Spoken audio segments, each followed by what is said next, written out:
આજના શાળા પ્રવેશોત્સવ અને કન્યા કેળવણી કાર્યક્રમમાં ઉપસ્થિત મહેમાનો, ગ્રામજનો અને વિદ્યાર્થીઓને મારા પ્રેમભર્યા નમસ્કાર. આજનો મારો વિષય છે બેટી બચાવો. બેટી બચાવોના સંદર્ભમાં વક્તવ્ય રજૂ કરવા જઈ રહી છું, તો હું આપને વિનંતી કરીશ કે આપ સૌ શાંતિથી સાંભળશો.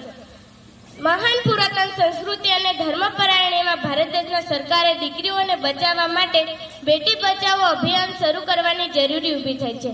એ પણ આપણા માટે ખૂબ દુઃખીની વાત કહેવાય. હજી પણ સ્ત્રીઓને જેટલું સન્માન મળવું જોઈએ એટલું નથી મળતું, કેમ કે તેઓને હાલમાં મહત્વ આપવામાં આવતું નથી. આજે ભારત દેશમાં પુરુષોની સરખામણીમાં સ્ત્રીઓની સંખ્યા ઘટતી જાય છે. એ ખૂબ જ ચિંતાનું કારણ છે. સમગ્ર ભારતમાં દીકરીઓને શિક્ષિત બનાવવા અને દીકરી ભ્રૂણ હત્યાથી દૂર કરવા માટે આપણા દેશના પ્રધાનમંત્રી ભાઈ મોદી સાહેબ દ્વારા 22મી જાન્યુઆરી 2015ના રોજ હરિયાણાની પાણીપત શહેરથી બેટી બચાવો બેટી પઢાઓ યોજના શરૂ કરવામાં આવી હતી. સમાજમાં નારી ભ્રૂણ હત્યાનું દૂષણ ઝડપથી પસરી રહ્યું છે.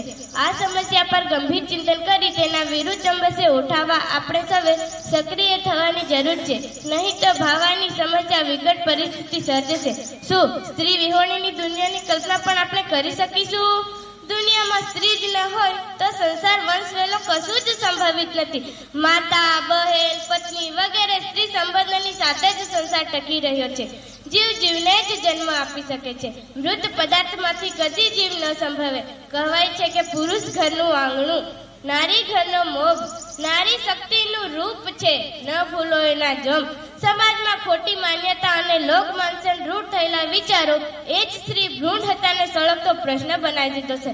સરકાર શ્રી વિવિધ યોજનાઓ દ્વારા સ્ત્રીઓને પુરુષ સમાન અધિકારી આપવામાં પ્રયત્ન કરી રહી છે.